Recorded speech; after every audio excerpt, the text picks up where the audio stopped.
Today we are talking about our project Short Marilyn by Andy Warhol. Andy Warhol was born in Pittsburgh, Pennsylvania on August 6, 1928.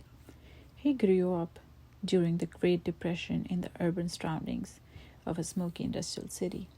Andy Warhol was a key figure in pop art, an art movement that emerged in America and elsewhere in the 1950s to become prominent over the next 2 decades. The artwork consists of 4 canvases, each a square measuring 40 inches and each consisting of a painting of Marilyn Monroe, each short through in the forehead by a single bullet.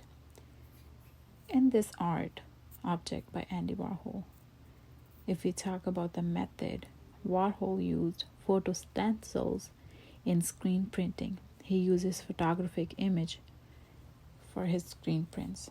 The screen is prepared using a photographic process, and then different colors inks are printed using a rubber squeegees to press the paint onto the painting through the screen.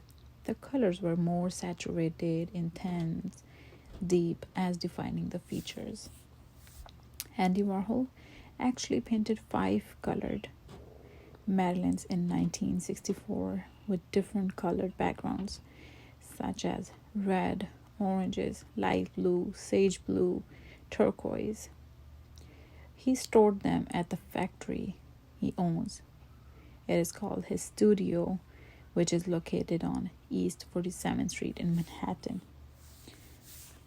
On that time, it was 1964 when he was learning to produce multiple prints of the same image with the silk screen methods.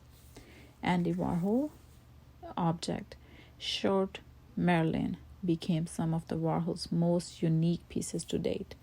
Currently, it is located in Manhattan. One of the Andy's Warhol Short Marilyn canvases, the factory was Warhol's art studio located on the Lower East Side in Manhattan. The same object is kept there. This was also around the same time when Marilyn Monroe committed a suicide. Warhol then thought, what better way to pay tribute to Marilyn, bring both his loves of celebrities and new silk screen methods together. The short Marilyns were 4 prints that Warhol had recently created when Dorothy Popper, Warhol's friend and photographer, spotted them in his studio.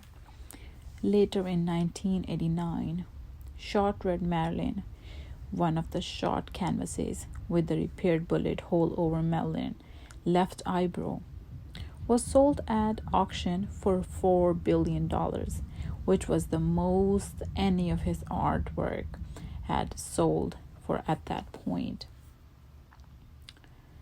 In terms of artistic approach, I believe that Andy Warhol was the most successful and highly paid commercial illustrator in New York. Eventually, his screen printed images of Marilyn Monroe and many others such as soup cans, sensational